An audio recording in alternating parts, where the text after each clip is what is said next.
Галасы. Женя, у твоем інстаграм-профілі написано «Філалагіня з Палескай глушы».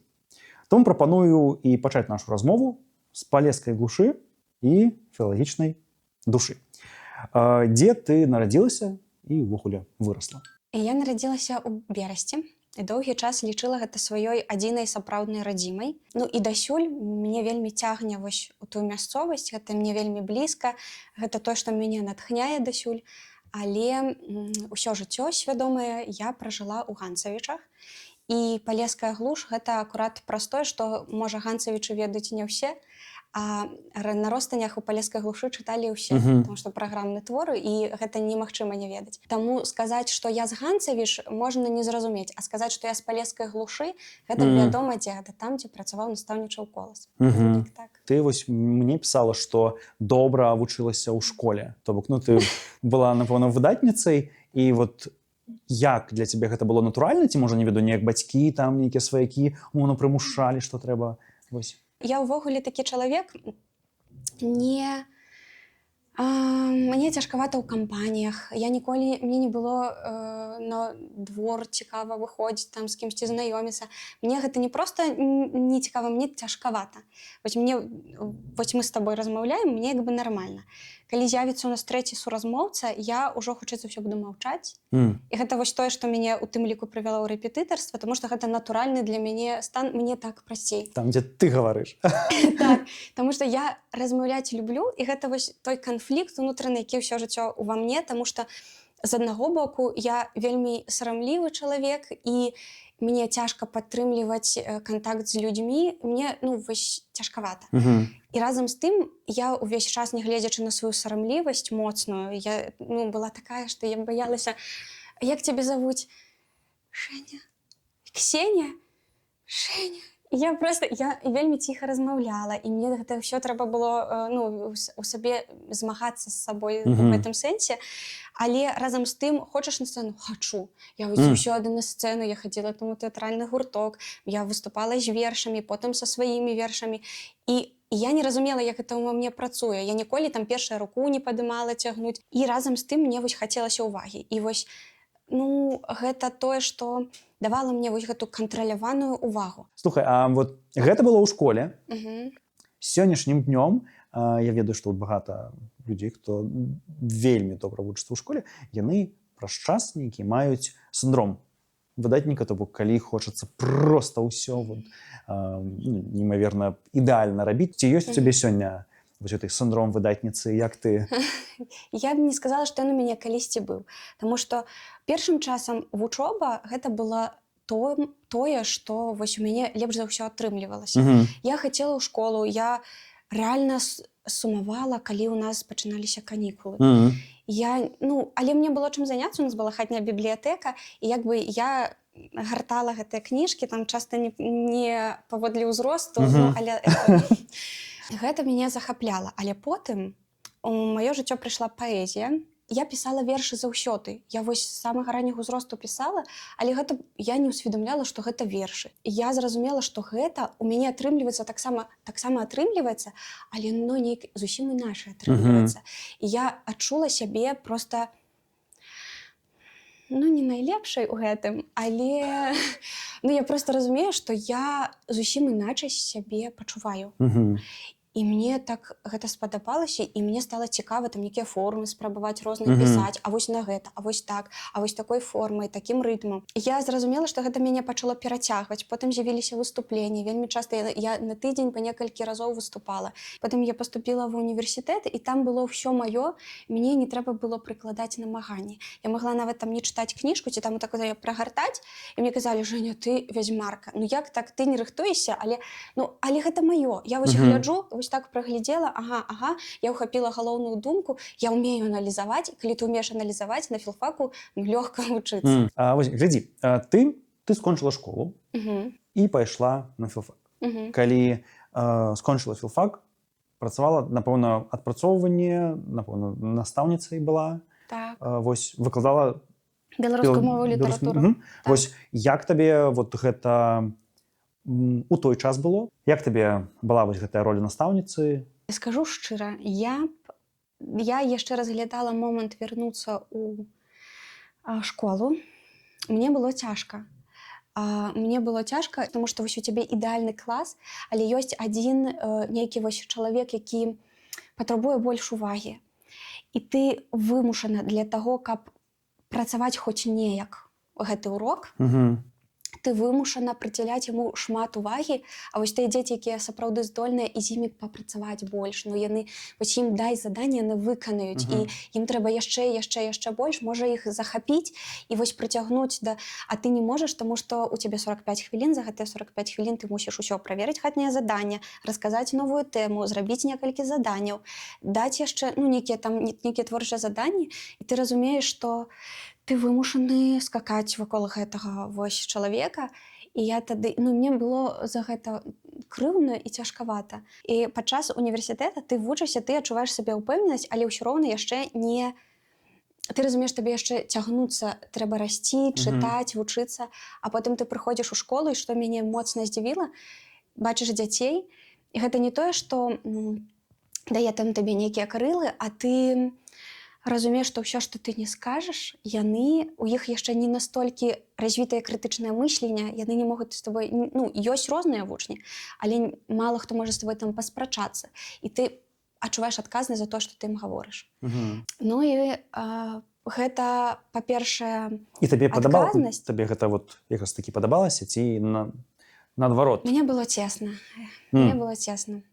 І я калі пачынала, вось прыходзіць там да першых, да маладых спецыялістаў, прыходзяць на заняткі, глядзець, як яны спраўляюцца, там падказаць штосьці.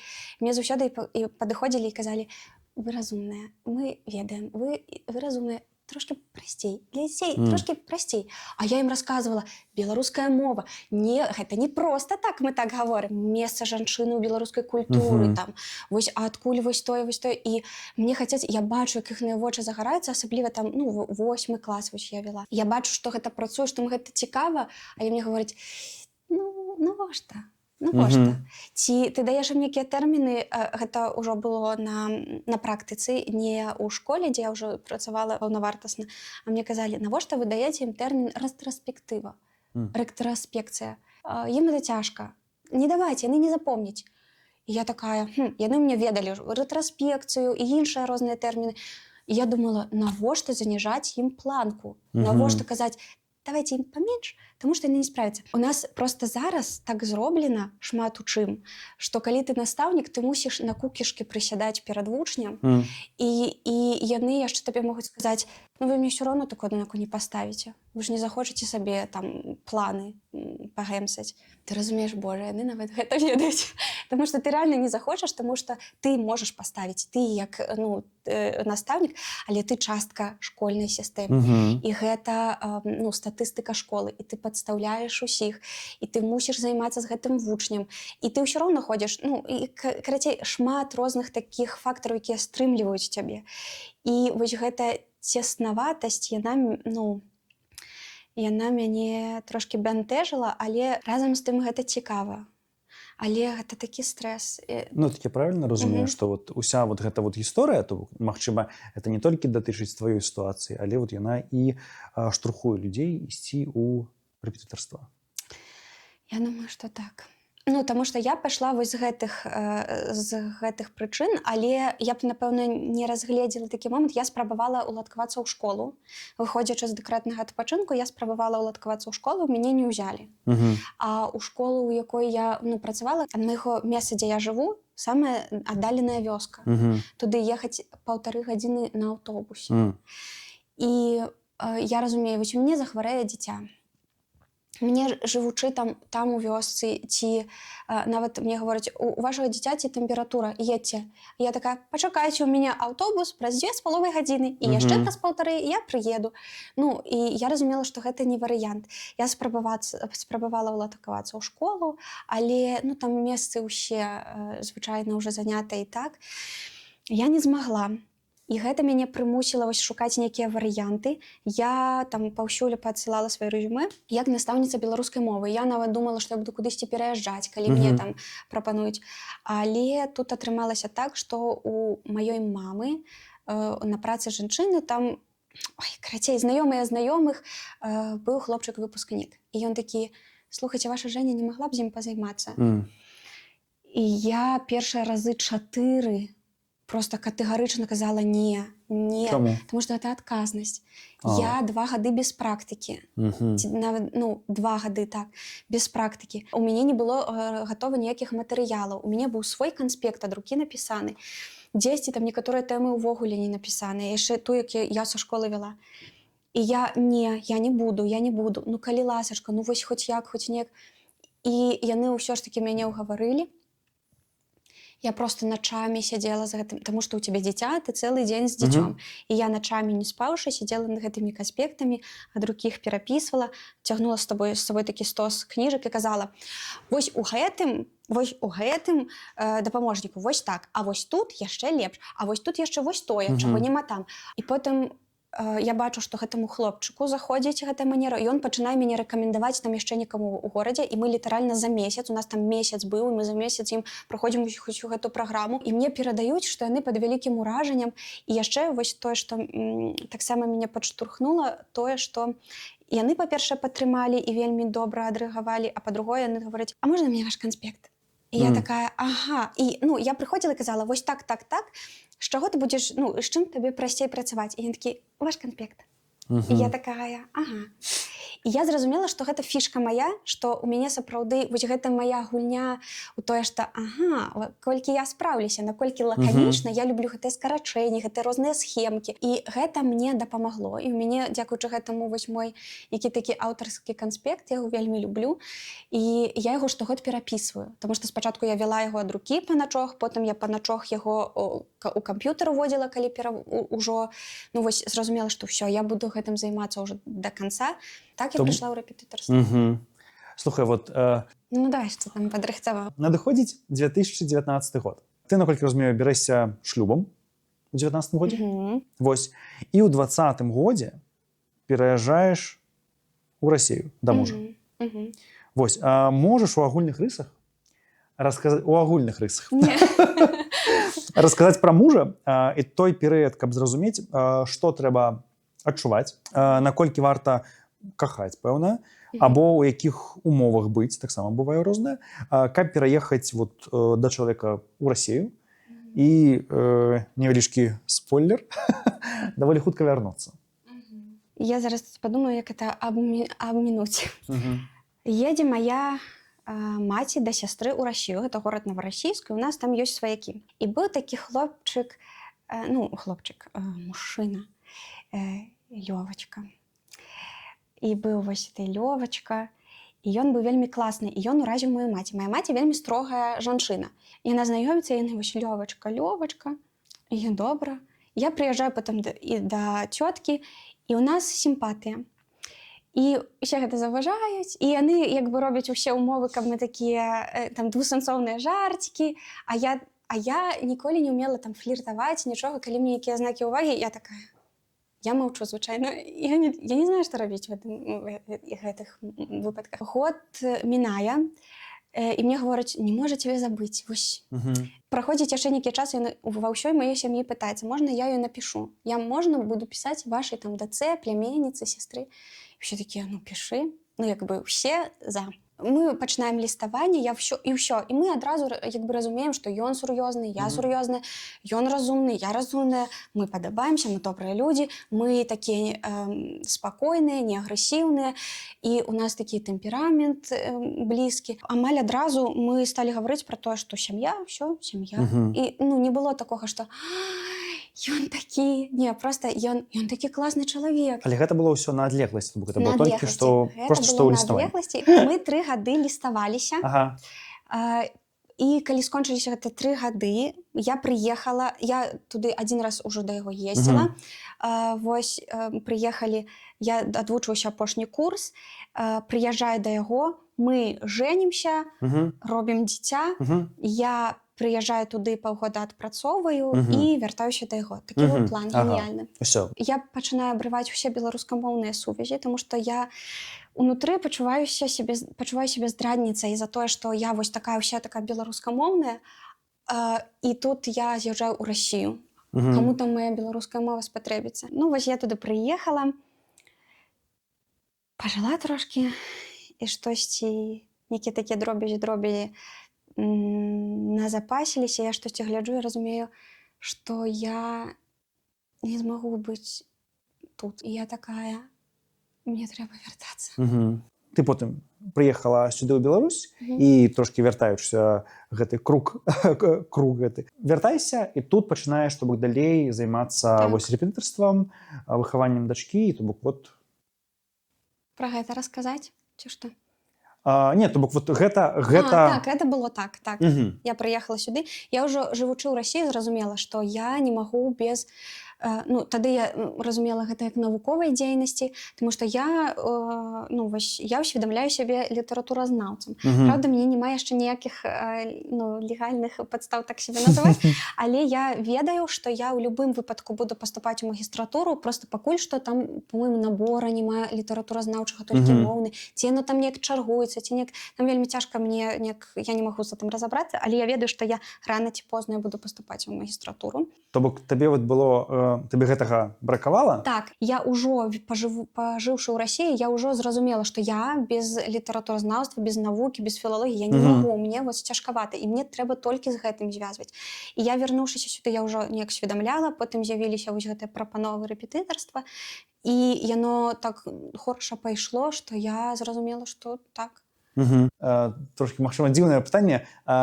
Як гэта жыць сённяшнім днём у 25-м годзе ў Ганцавічах, я колькі разумею, там 10 000 чалавек, то бок, мястэчка, напэўна, не ведаю, як тут. Ты пісала, што капец там это фанатка Ганцавіч. Ну так. У Ганцавіча насамрэч цяжка не закахацца. У нас самы чысты раён, экалагічна чысты. У нас самы вялікі адсотак лясоў у раёне. У нас менш за ўсё розных прадпрыемстваў. І у нас самы экалагічна чысты раён. І ён такі вельмі ціхі. І прытым там ужо бачна цывілізацыя. І я хочу сказаць, што я вось калі пераехалі мы з Берасця ў Ганцавіча, я такая... Я берасцейка. Ну, Ганцавіч это так, часова. А потым у мяне з'явіліся вершы, я стала выступаць, у мяне з'явіліся першыя сябры, і выступы мяне сталі пазнаваць. І я адразу, вось, маё імя ў Ганцавічах, яно адразу было звязана з беларускай мовай. І я полюбіла, вось, дзякуючы паэзіі гэта месца, я пазнаёмілася шмат з кім. Яно класна, ведаеш у чым? Ну вось, напрыклад, я жыву адна, я выхоўваю дзіця. Кватэру у Менску я не выцягну. Вось я працую зараз у рэдакцыі раённай газеты, я працую рэпетытарствам, займаюся, і я не выцягну, я не ведаю, колькі мне трэба працаваць. У мяне і так увесь дзень распісаны. У гэтым годзе яшчэ выхадныя сабе пакінула. У мінулым годзе, калі вось эта прапанова ў рэдакцыю прыйшла так раптоўна, і мне давялося проста сціскаць і распіхваць свае заняткі куды-небудзь, я вось папрацаваўшы паўгода без выхадных зусім, не то што без выхадных. Я прыходзіла, вось я прачынаюся о 6:00, я пачынаю збірацца сама, я збіраю дачку, мы ідём у садок, я іду, таму што там несупадзенне з аўтобусамі, я іду пешкі да сваёй працы, я працую там да 5 гадзіны, з 5 до 6 у мяне час дабегчы да садочка, забраць дзіця, прыбегчы дадому. Я распранаюся дарогаю, дзіця застаецца, она распранаецца сама, я ўжо за камп'ютарам, я вяду заняткі. І па некалькі заняткаў там на вечар, і у мяне заставалася, вось час на нас, просто там на размову. А мы з Софіяй заўсёды вельмі шмат хадзілі, увесь час размаўлялі, мы ўвесь час размаўлялі, нешта там рабілі. І нам настолькі не хапала гэта жудасна просто. Я на сцены лезла, я просто плакала. Я сябе нежывым чалавекам адчувала. І таму, у тым ліку, я вярнулася да паэзіі, каб жывой сябе адчуваць. І дзякуй Богу. Вось я зараз так параспіхвала гэтыя заняткі, і цяпер у мяне хаця б ёсць выхадныя. Это вот гісторыя з выходнымі, то бок з вяртаннем. Я просто, якраз такі трошкі далей іду. Не пра тое расказваю, так? Не, пра тое.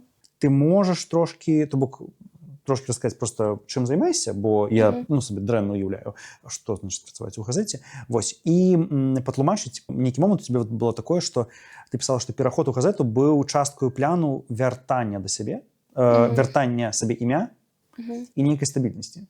Ну, тобто, Так. повністю. Такая гісторыя, што я ж не планавала станавіцца там нейкай блогеркаю. Гэта зусім выпадкова адбылося. Я вяла старонкі, так.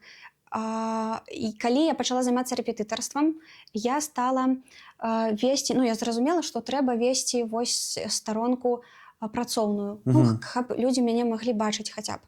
І я вось пачала вось гэтым займацца, тады вось гэты відэа з коцікам у лапку, і там у мяне адразу 3500 падпісалася чалавек, і я такая, ого, а ў мяне нічога няма, я там штосьці рэпетствую, а мяне запрашаюць у бібліятэку на розныя там мерапрыемствы фактычна як літаратуразнаўцу, як філолага. І все ведаюць, Жэня таленавітая, Жэня разумная, Жэня ўмее выступаць, Жэня вам нагаворыць і на любую імпрэзу там разрядзіць, але а як цябе падпісаць? Я такая, філолаг. І я ведаю, што ў мяне там некалькі тысяч людзей на мяне падпісана, да мяне ходзяць займацца, мяне ўсе хваляць і кажуць, о, якое шчасце, што мы вас знайшлі, а ў Ганцевічах пра мяне, не ведаюць. І мяне так гэта, кранала. Мне было как непрыемна. І я такая, я не магу сказаць, што я паэтка, таму што я не пісала 10 год. Я спрабавала, вось пакуль я была у дэкрэце, я рэальна спрабавала пачаць пісаць, яно не пісалася. Вось просто не пісалася. І гэта тое, што яно мне вось год як пішацца, гэта як дарунак нейкі. Я вельмі радая, таму што ты не можаш Я магу наклепаць вершыкаў класных, і все будуць казаць, супер, ты просто крутая паэтка. Але я буду бачыць, што ён не жывы гэты верш. І мне гэта не паэзія. Вось такім чынам. І праз тое, што мяне не ведалі, як назваць, і я вось рэпетытар, я вось філолог, я паэтка, я спрабую быць паэткай. Але як мяне назваць? Я не маю права называцца. І калі я пайшла ў рэдакцыю, калі мяне запрасілі, я такая, ладно, паспрабую. У тым ліку праз тое, што ў мяне адукацыя літаратурна-рэдакцыйная дзейнасць. І я тады ўжо вярталася да паэзіі, я разумела, што я буду ўступаць у саюз пісьменнікаў, раз пішацца. Патлумач для мяне, як мінімум, што ты робіш у газеце? У газеце я аглядальнік, абразіватель у нас гаворыць рэдактар галоўны. Это жарт. Вось. Пішу артыкулы. Вось. Мяне туды запрашаюць, і ўсё, я там трошкі папрацавала, і мяне ўжо... Гэта падобна трошкі на журналістыку? Так, гэта журналістыка, ад якой я такая, я ў школе ніякай журналістыкі, я не буду. Там мне было ўяўленне, што вам скажуць пахваліць якога-небудзь гаўнюка, і ты будзеш глынаць слёзы, але мусіш пісаць пра яго. А яно не так. Яно зусім не так. Там хапае рознага, нейкай спецыфікі. Напрыклад, я глынала слёзы спачатку, я панапісвала паўсюль ейная, ягоная, сакратарка, дырэктарка. Напрыклад, сустрэліся жанчыны, толькі жанчыны. Чаму я не маю права пра іх напісаць? Там сустрэліся кіраўніцы. Не маю права. Таму што, апроч таго, вось ёсць, напрыклад, беларуская мова, якой яна магла б быць, ёсць беларуская мова школьная, умоўна, цэшная, і ёсць беларуская мова газетная. Вось газетная — гэта максімальны заціск. Мяне рэдактар выклікаў, казаў, дзе вы ўзялі гэта слова? Зараз скажу! Слоўнік, дапаможнік, тра-та-та. А ў гэтым слоўніку нашым ёсць такое? Зараз пашукаем. Яно не заўсёды, па-першае, бывае ў слоўніку, а па-другое,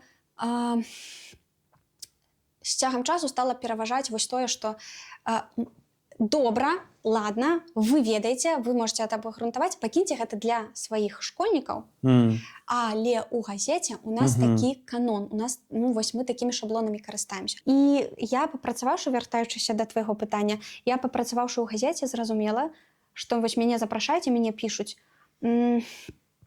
аглядальніца раённай газеты. І я такая, я нічога не зрабіла для таго, каб называцца журналісткаю, таму што я не абірала эту прафесію, я не хацела, і я, дасюль я удзячна гэтаму досведу, але я не журналістка, мне вучыцца і вучыцца, мне вельмі шмат трэба вучыцца для гэтага. І я адчуваю гэту сваю, ну, ведаеш, невыдатнасць у гэтым. І мне сорамна, таму што але мяне паўсюль падпісваюць журналіст, але не падпісваюць ні філолагам, ні паэткай. Ды што ж такое? І просто вось гэта ўсё неяк разам наклалася, я зразумела, што я хачу, каб пра мяне пісалі паэтка, і гэта не выклікала пытанняў. Улічваючы ўсё гэта, вот не тое, каб падсумоўваючы твой шлях з самага пачатку і вось да сённяшняга дня, то бок, як цябе можна назваць? Я вось спачатку паэтка. Мне было б так прыемна, што я вось спачатку паэтка, потым я літаратуразнаўца. Я зраблю штосьці, каб я афіцыйна магла так звацца. Я абавязкова зраблю. Потым я філолаг, а потым і потым я вось журналістка. Так. Вось, супер, мы высветлілі.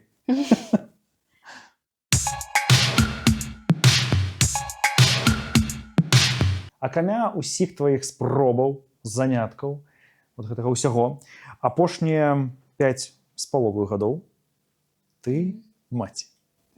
Маці, я ў цябе па-рознаму бачыў, і Соні, і Соф'і, і Зоф'і. Соф'і. І дзетачкі-кветачкі. Дзетачка-кветачка, так, это такое мур-мур-мур. Ось, ёсць нейкая правільна, ці ты, умоўна, розныя формы карыстаеш, чтобы было беларуская? Розныя. Я яшчэ карыстаю грузінскую форму Софіко. Яна пакуль што, ну, яна першым часам прасіла яе так не называць, таму я трымалася, але я кажу, ты падрасцеш, будзеш шукаць сабе нейкія цікавыя, ну, вось у падлесстве ж гэта ж пачынаецца, вось, і перасэнсуеш. Ну, так, у яе шмат. Софіко чамусьці трошкі нейкая карэйская, вот такое, ну... Ну, так, ёсць такое. Але гэта грузінская форма. А як табе роля маці? Тут цяжка сказаць адназначна, таму што адначасова з тым, што ты проста жахліва стамляешся. Ну, зараз уже не так. Вось першыя 3 гады было мне вельмі цяжка. Ты яшчэ перажываеш такія пачуцці класныя, якіх ты ніколі і нідзе больш, апроч мацярынства, не перажыў бы.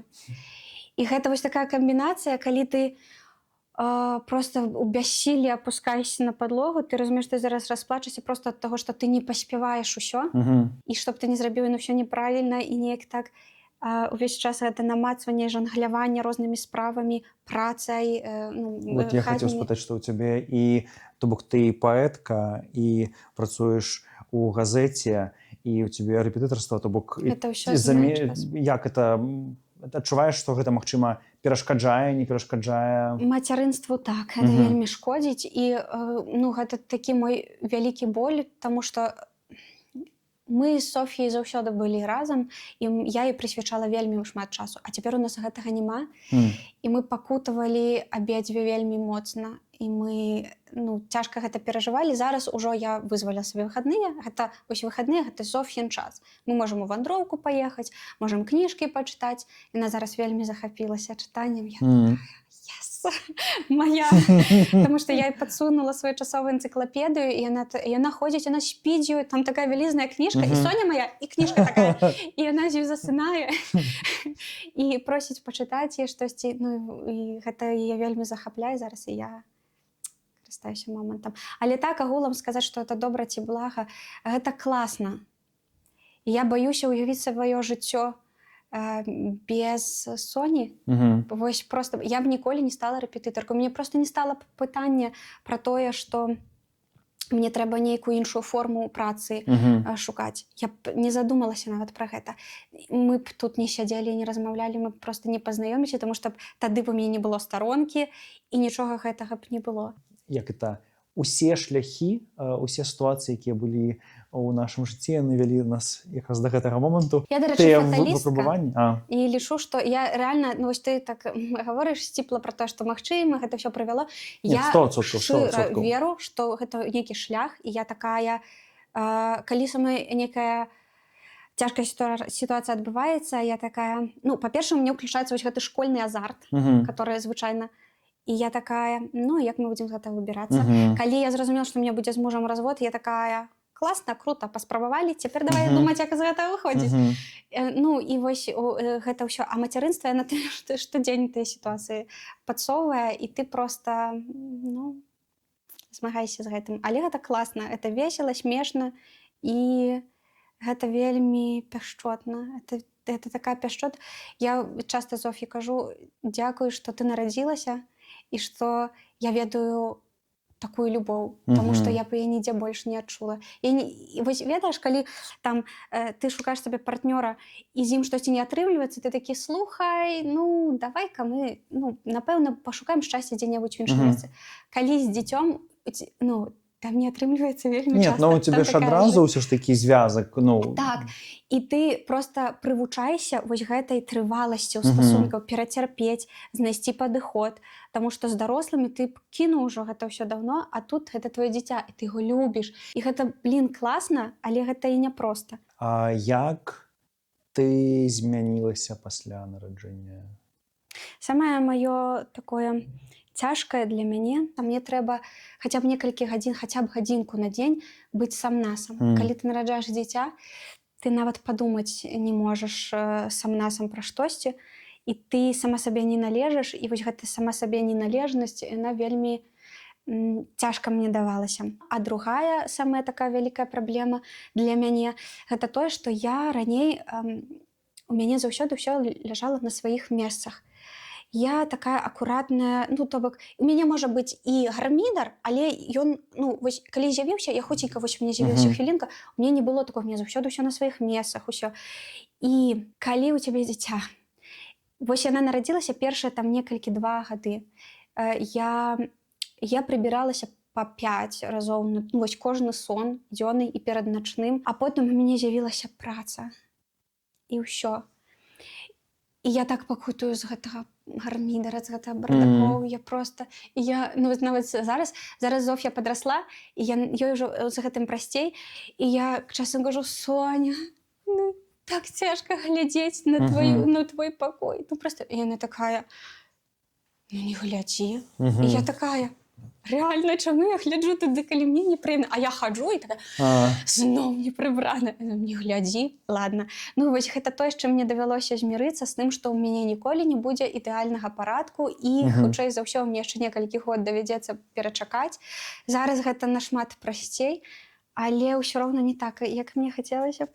Вот глядзі, а што самае прыемнае? Гэта вельмі... Вось, калі запытацца штосьці благое, я адразу скажу. Калі запытацца штосьці добрае, яго настолькі многа, але яно такое...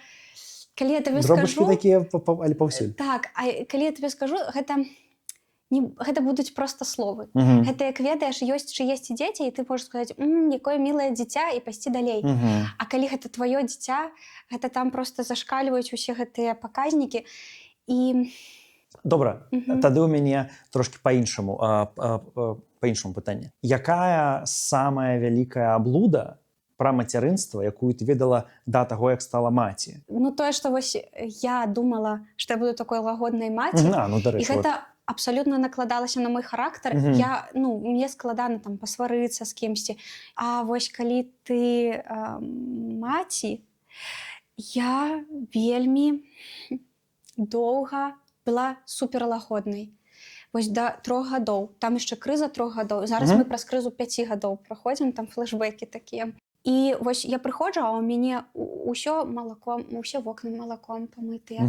Я прыходжу, а ў мяне ўся кухня у какаве. Проста ўсё, усе паверхні, падлога і ўсё. І рознага шмат, проста яна залазіла ва ўсе рэчы, і яна проста іх псавала. То, што было забаронена, там ёй забаронена было ўключаць ваду. Яна паўключае тую ваду. І дайшло да таго, вось гэта, і мы з ёй размаўляем: чаму ты так зрабіў? Я не ведаю. І вось ты размаўляеш з ёй, і ты не сварышся, ты з ёй тлумачыш, ты расказваеш. Правілы не змяняць. Вось говораць: вы, напэўна, не слухаюцца дзеці, таму што вы сёння дазволілі, заўтра не дазволілі. Не, гэтыя правілы, яны ад самага пачатку так яны і працуюць. Вось гэтыя размовы, вось гэтае ўлагоджванне, вось гэта прагаворванне эмоцый, яно не працуе. І сапраўды, рэальна, дзіця, яму патрэбныя межы. Яму трэба межы, не тое, каб ты там хадзіў з папругаю за ім і за ўсё наказваў, але вельмі важна даваць гэтыя межы і строгасць. Я давала межы, у мяне не было строгасці. Я не ведаю, дарэчы, як працуе. І ведаеш, вось гэта мацярынская: 1, два. Ну. Я так раблю, і яна так баіцца, не, мамачка, не трэба.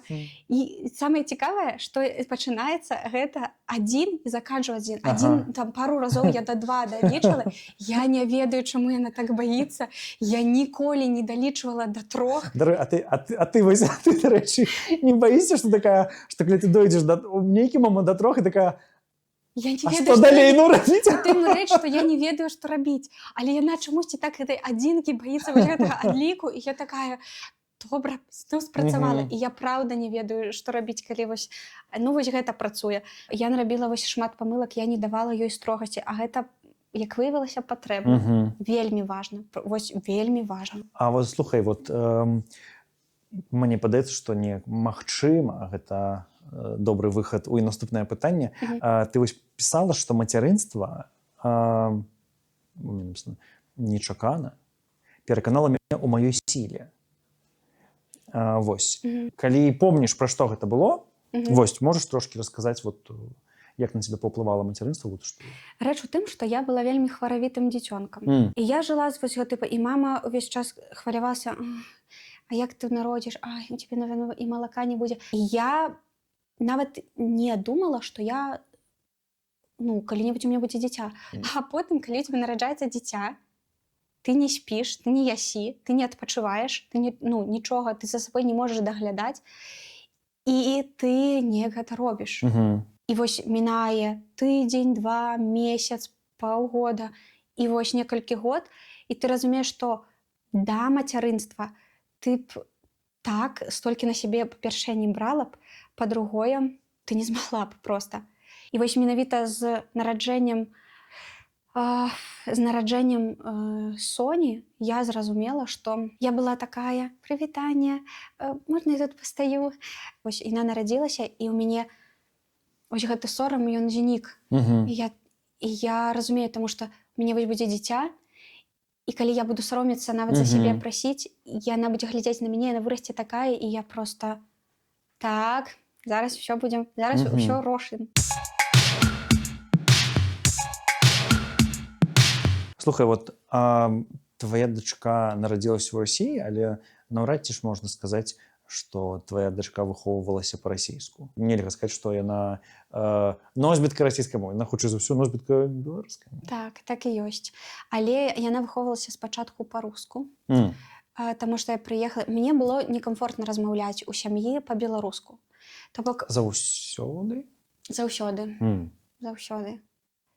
Я не магла. Для мяне беларуская мова гэта як бы мова шчырасці. Зофі я кажу, што гэта мова любві, але найперш гэта стала для мяне мовай шчырасці.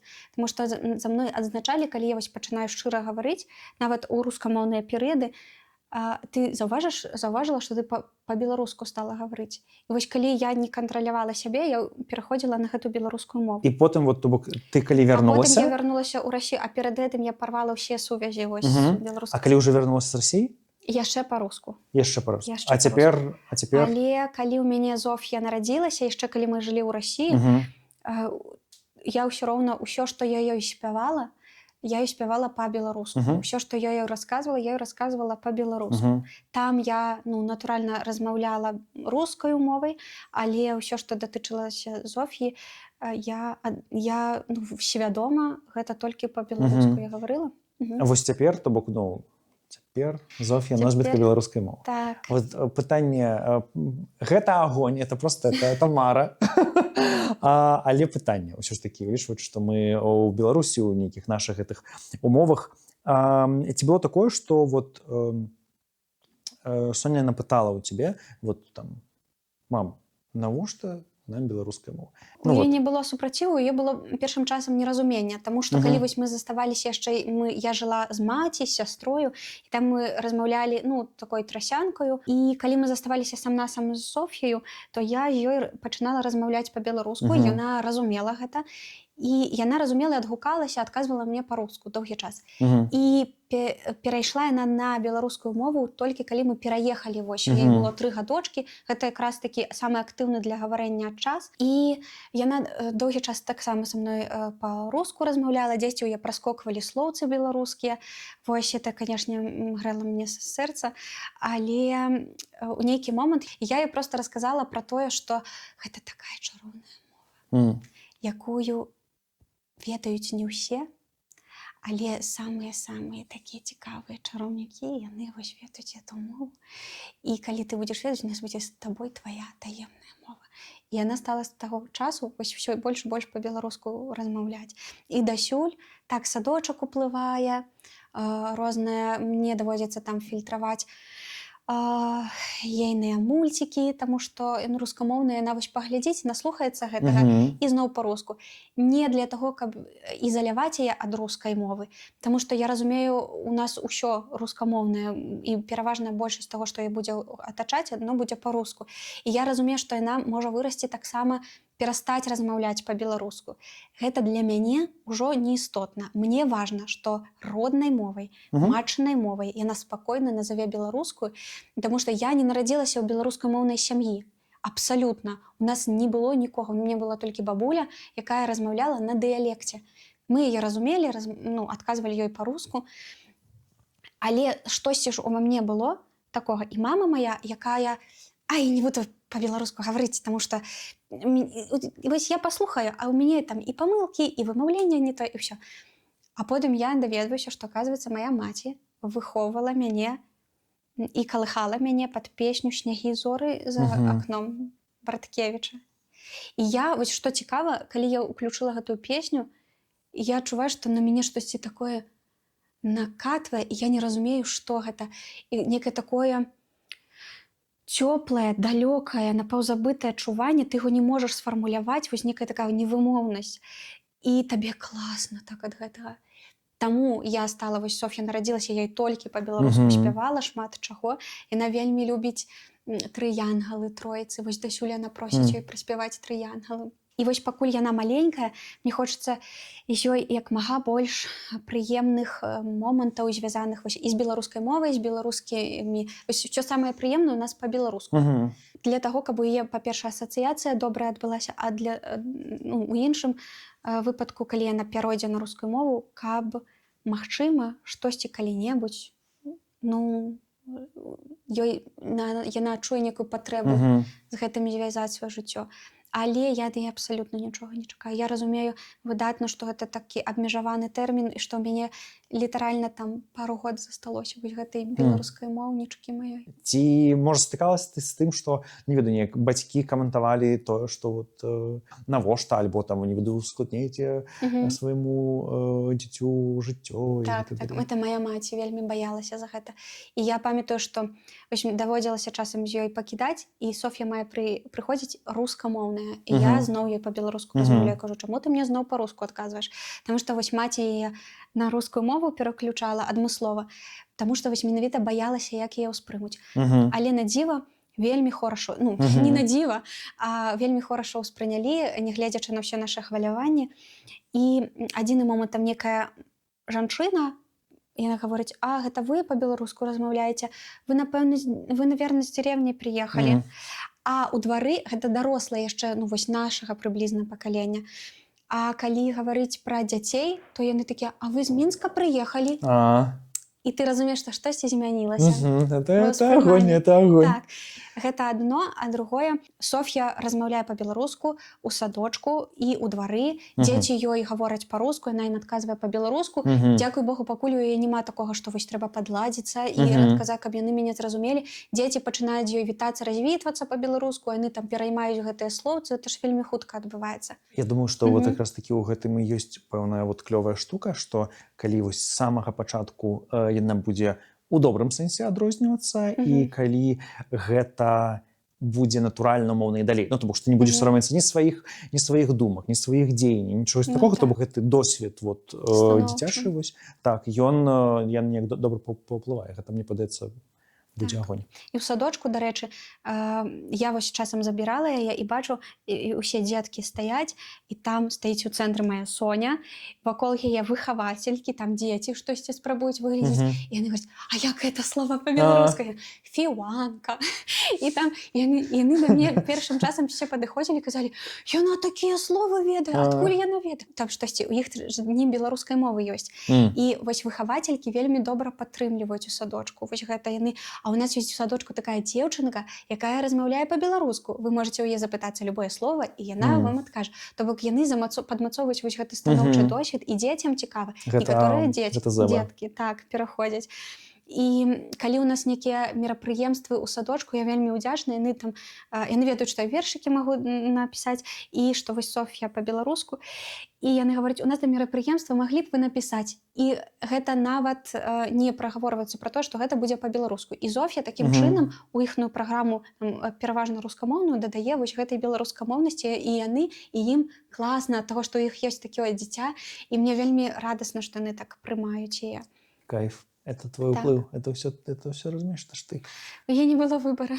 Нет, я просто про то, что, видишь, ты, может, бачила, у меня есть некоторые, часом я записываю там альбо відео, альбо некие гісторыкі, я звяртаюся до беларускамоўных людзей, просто я таким чынам, калі я да іх звяртаюся, я напоминаю, что кожны чалавек, які гаворыць по-беларуску, не ведаю, хоць трошки далучаецца да гэтай беларускай культуры.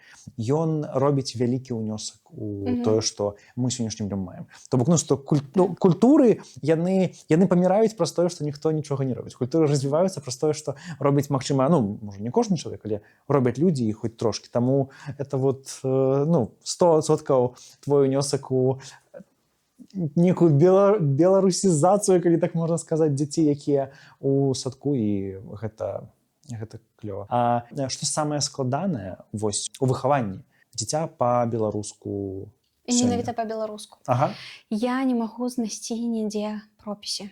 Не магу. Вось я шукаю. Яны ёсць нейкія там. У нас ёсць вось ад літаркі да слова вельмі класная. Соф'я вельмі любіць, для яе гэта як свята. Мы ў канцы дня.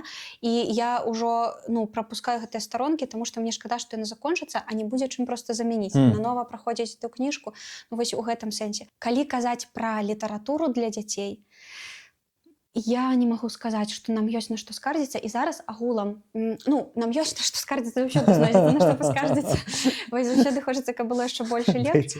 Дайце магчымасць. Так, вось, але для дзяцей зараз вельмі шмат чаго пішацца, вельмі шмат выдаецца. Але калі гаварыць пра тое, які літаратурны працэс сёння на тэрыторыі Беларусі адбываецца, то гэта найперш ён вось нейкі вір тут адбываецца толькі дзякуючы і найперш дзякуючы дзіцячай літаратуры. Таму што вось столькі, колькі для дзетак зараз выпускаецца, не для іншых, не для якай, можа для выпускнікоў, але там спецыфічная літаратура для паступлення. Для дзетак зараз вельмі шмат чаго выдаецца, трэба толькі сачыць. Ёсць такая кніжка класная «Лагодны воўк». Яна такая, там такія і малюначкі, і ілюстрацыі заўсёды класныя. І тэксты яны, таму што бываюць там класныя ілюстрацыі, ты пачынаеш чытаць тэксты і бачыш там такая канцылярская мова, як быццам бы там нейкі офісны клерк гэта сядзеў пісаў. А бываюць сапраўды вельмі файныя тэксты, таму што не кожны тэкст пачытаеш. Карацей, толькі пропісы. Лічбам навучыць дзіця маленькае няма пытанняў. Навучыць літарам, ці там назвы месяцаў, тыдняў. Часцей ты паўсюль знойдзеш гэта па-руску. Па-беларуску ты не можаш знайсці.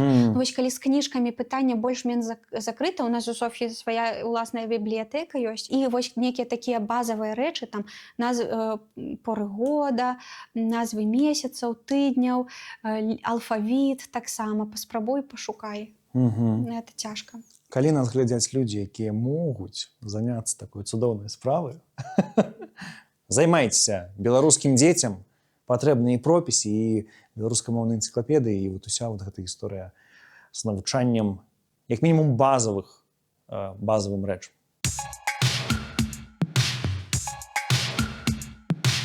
У цябе ёсць адукацыйная старонка. Вось там расказваеш розныя цікавінчкі, але часам у каментарах людзі пішуць розную лухту.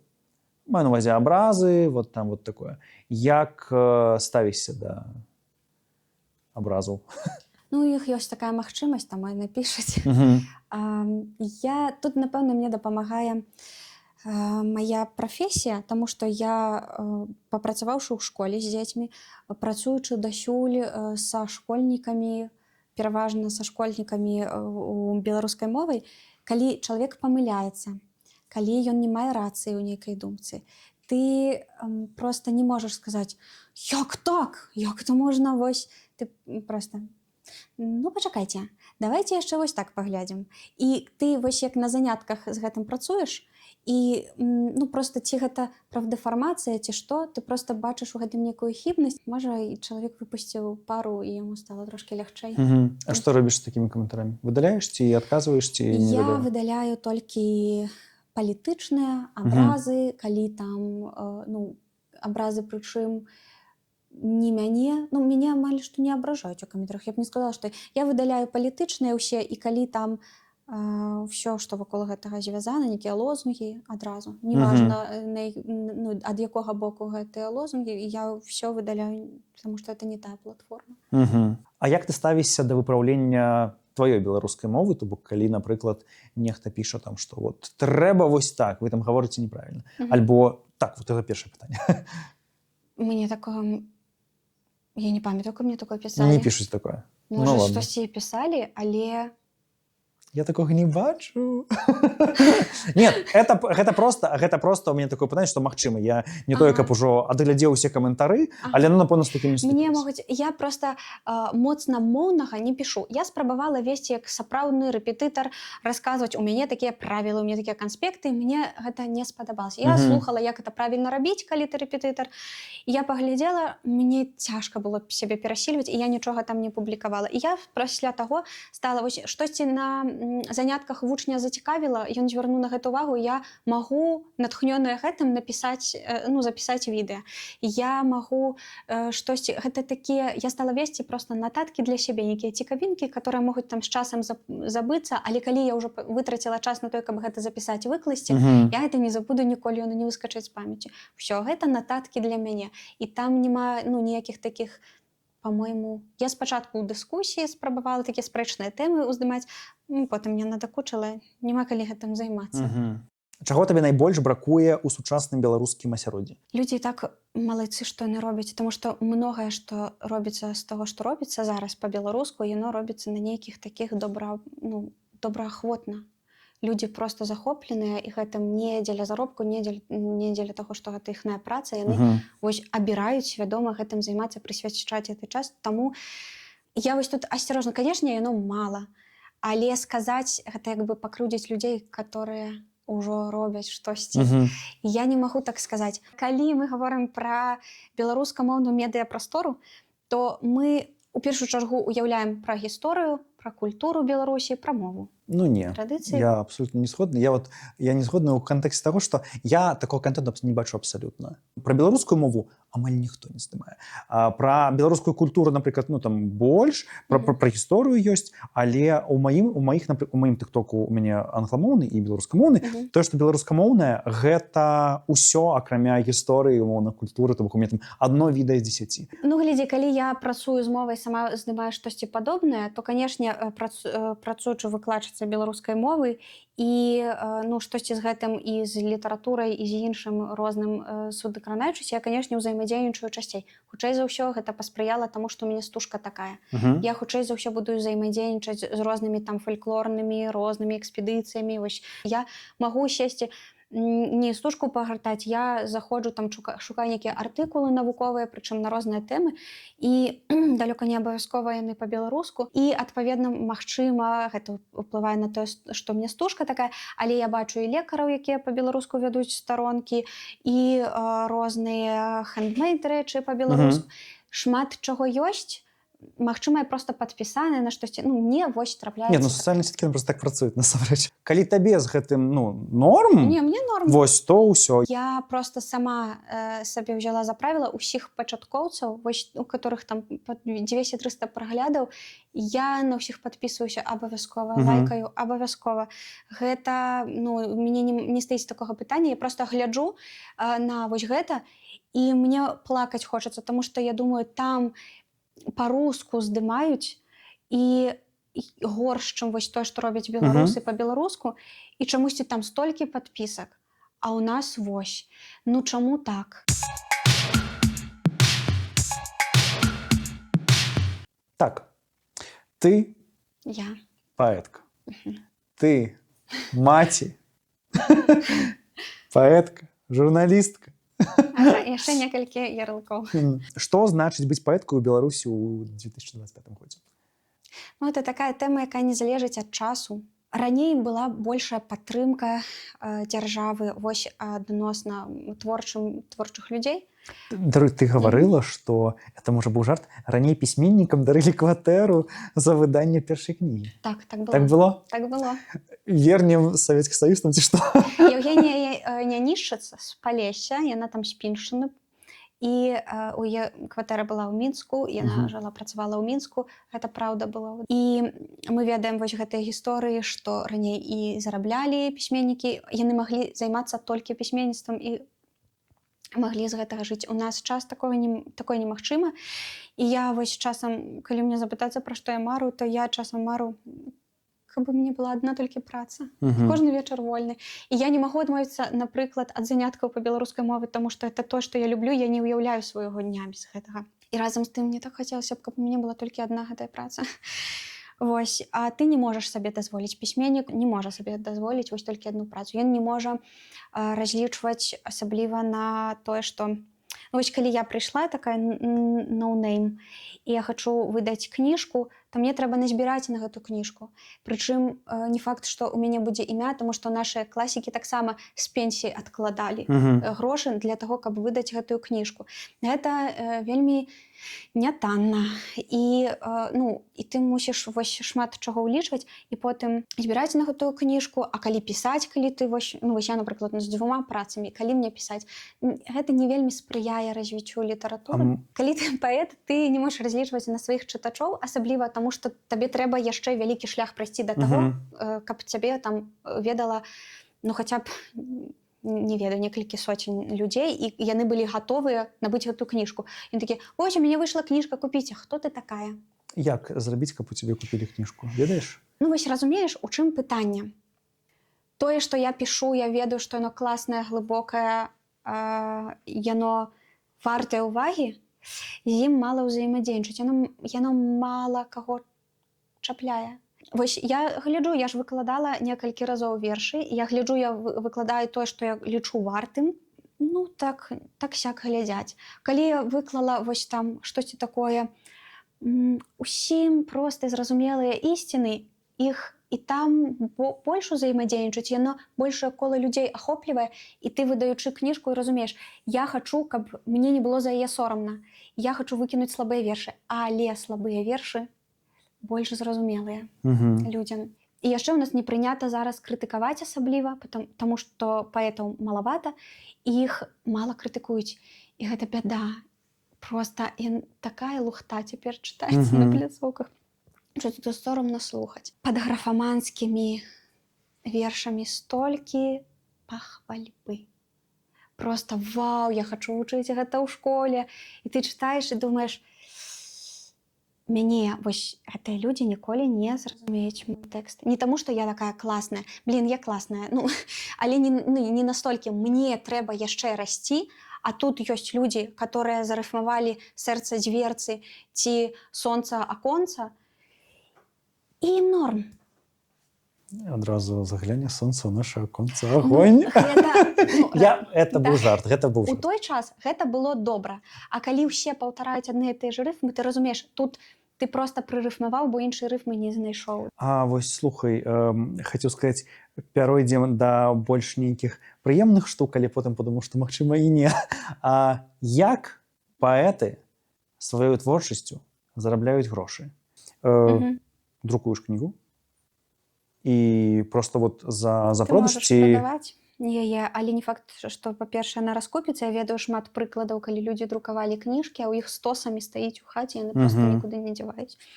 Гэта адзін выпадак. Іншы, ты ж за свае ўласныя сродкі это Мгм. аплачваеш, ты просто вяртаеш сабе гэтыя грошы. А Мгм. можаш і не вярнуць. Ты мусіш улічваць, што ты рызыкуеш. Мгм. Потым, калі ты друкуеш вершы ў нейкіх часопісах, вось тут трэба, дарэчы, адзначыць, што ў нас лім, полымя, маладосць, бярозка, яны ўсе там аўтары, ну вось колькі я вось выпісваю гэты год, гэтыя выданні, я не бачу там рускамоўных тэкстаў. Мгм. Яны падтрымліваюць менавіта беларускамоўных аўтараў, і калі ты аўтар, калі ты хочаш нейкі шлях сабе зрабіць, то ты хоцькі-няхоцькі, а да беларускай мовы прыгледзіся. За публікацыю там плацяць. Вось. Мгм. Але вось я, напрыклад, атрымала нядаўна 19 рублёў, па-мойму, за падборку вершаў. Як бы я па 19 рублёў, там па 27 рублёў атрымлівала ў 15 годзе. Ну, вось прыблізна такія кошты За... за падборку некалькі вершаў. М. Вось, і гэты кошты як быццам бы не змяніліся. Ну, такая гісторыя. Ты не заробіш з гэтага. Это просто такі прыемны бонус. Вось цябе надрукавалі, ты паглядзеў, палюбаваўся, адклаў і, можа, камусьці паказаў, ну і табе там нейкую капейчыну даслалі. Мгм. А я так правильно разумею, што матывацыя тут просто праз сваё жаданне просто умоўна напісаць, то бок Так. як мы здымаем гэтае відэа, Так. так і ясна, зразумела. Ты ці гэтага просто моцна хочаш і без Мгм. гэтага не можаш, ці ну, просто не робіш і шукаеш выгоды. Мгм. Ты вось ты уступіла ў саюз пісьменнікаў. Можаш патлумачыць вот у 2 словах, што гэта, навошта, не ведаю, што дае? Мяне часта запытваюцца, а навошта? Я просто не разумею, Мгм. ну то бок што гэта разумею. вось таму. Гэта саюз пісьменнікаў, гэта ты афіцыйна можаш прыпісаць паэтка, Мгм. па-першае.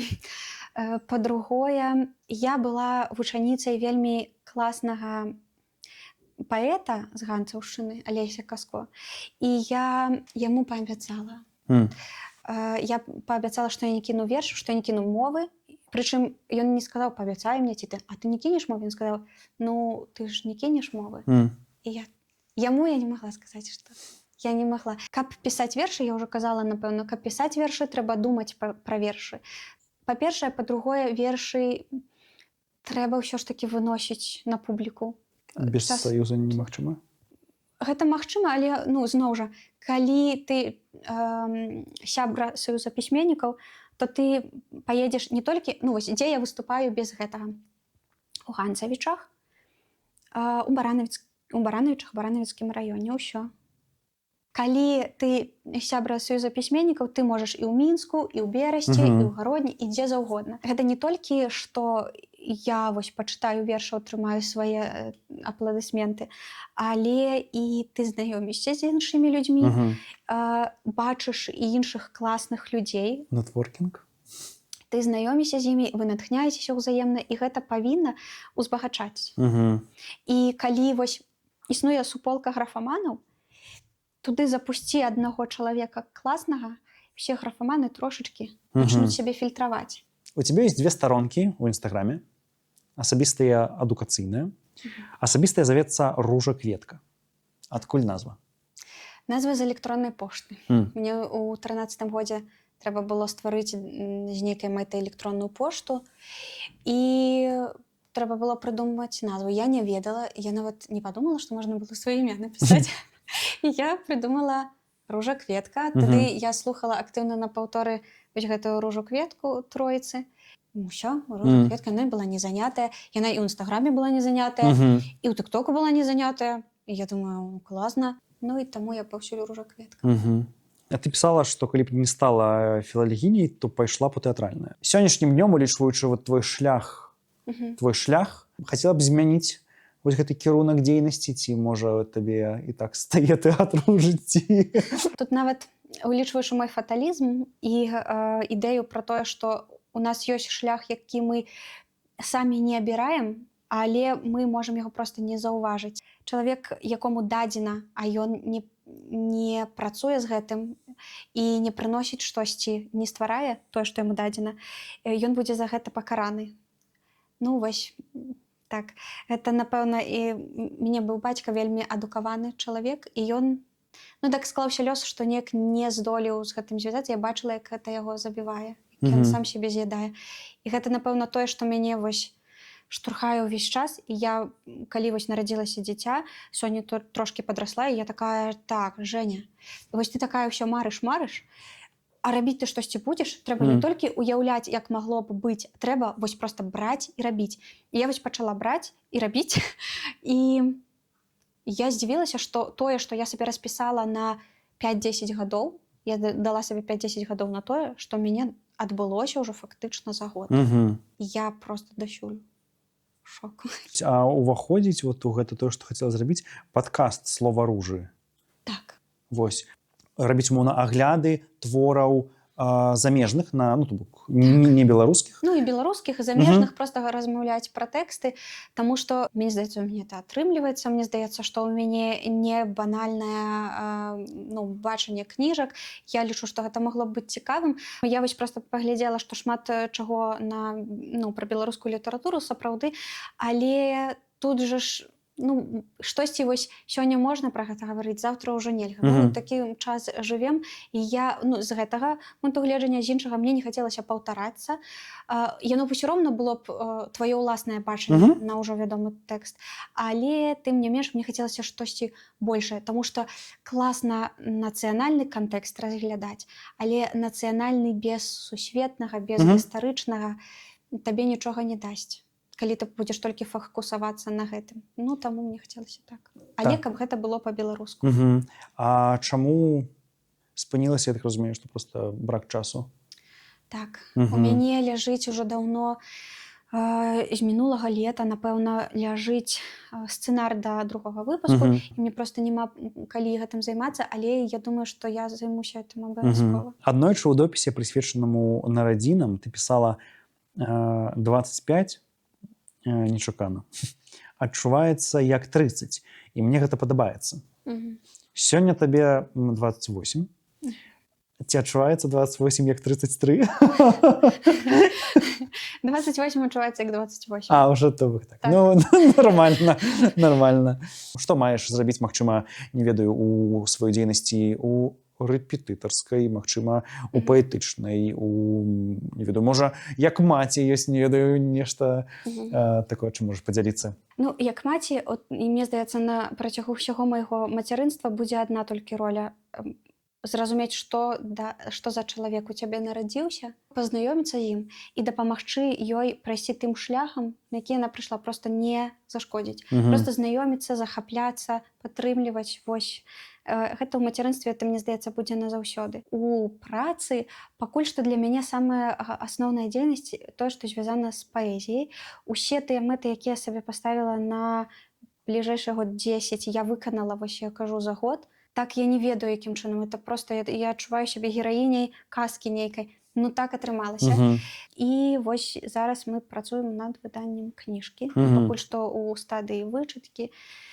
І, хутчэй за ўсё, бліжэйшым годам выйдзе. Можа, 26-м, можа, 27-м, я не ведаю, але... Ужо чакаем. Так. Вось, агонь, няхай усё спраўдзіцца. Дякую. Мне трэба так. Вось, добра. Бліц. Беларуская класіка альбо замежная? І тое. Добра. Беларуская класіка без замежнай нічога не дасць, таму што яна ўпісваецца ў кантэкст сусветны. Найпрыемнейшы ўспамін з дзяцінства? Я не змагу, напэўна, зараз згадаць. Добра.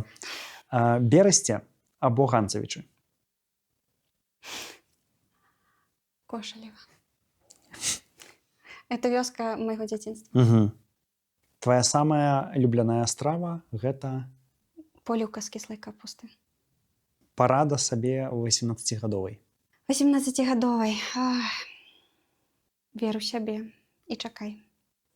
Галоўная крыніца натхнення? Мой страчаны рай. Гэта вось Кошалева, вёска дзяцінства. І асоба Алеся Каско, які стаў для мяне настаўнікам, які шмат чаму мяне навучыў, і нешта такое пасеяў у маёй душы, што яно вось прарасло, і без гэтага не было б мяне паэткі. А як ты думаеш, гэта паўплывала на тваё вяртанне? То бок, напэўна, гэта таксама ж... У першую чаргу, так. Калі б у мяне не было вось гэтай адказнасці за абяцанне, я б Ну, прынамсі, доўга яшчэ пра гэта не падумала. Але тут яшчэ такая рэч, што я лічу, што гэта паэзія цябе выбірае, не ты яе выбіраеш. Таму што я спрабавала вярнуцца, мне не атрымалася, пакуль яна, ну, не надышоў час. Звышздольнасць, якой бы хацела валодаць? Мець магчымасць пагаварыць з памерлымі. Беларусы гэта... Мы? Галоўная перавага жыцця ў Ганцавічах. Перавага жыцця на сваёй роднай, ну, на сваёй малой радзіме. Таму што калі б я паехала ў якую, напрыклад, Бярозу ці яшчэ куды-небудзь, гэта не тое. Тут важна менавіта, што гэта тая зямля, на якой ты пачала абуджацца, ну, вось як чалавек пачала бачыць свой шлях, па ім першыя крокі рабіць, цябе тут падтрымлівалі, цябе тут заўважылі, у цябе тут усе паверылі. І гэта тое, што я зараз тут жыву, і мне важна, я не ведаю, як складзецца мой лёс там праз 10-20 гадоў, але тое, што я пачынаю гэтае вяртанне зноў на Ганцаўшчыне, гэта для мяне даніна ўдзячнасці, што гэта назаўсёды будзе ўпісана маю біяграфію. Дранікі з мукой ці без? Я раблю без. А ніводнага дня ты не можаш пражыць без? Без Соні і без чытання. І чытання з Соняй. Згушчанка. Глыбоцкая ці Рагачоўская? Не, без розніцы. Ну і апошняе. Як знайсці сябе? Трэба прыслухоўвацца да сябе. Спрабаваць усё. І глядзець на тое, як ты пачуваешся у гэтым. Я вось казала, я вось такая выдатніца, я там і ў шахматах чэмпіёнка, і маляваць пайшла, адразу там нейкія конкурсы павыйгравала, і вось у тэатральным мы там выйгравалі таксама, і па любым прадмеце я магла, ну, таксама нейкія, але гэта ўсё было не тое. І я вось, калі пачала толькі займацца паэзіяй, у мяне перасталі разбегацца вочы, у цябе ўсё, ты больш нічога не бачыш, проста спрабаваць. Таму што калі яно тваё, гэта не важна, з якога ўзроста ты пачынаеш, яно цябе чакае. Проста трэба дайсці да гэтага неяк. Супер. Мы ўсё? Мы ўсё. Ляці, вольны ветер.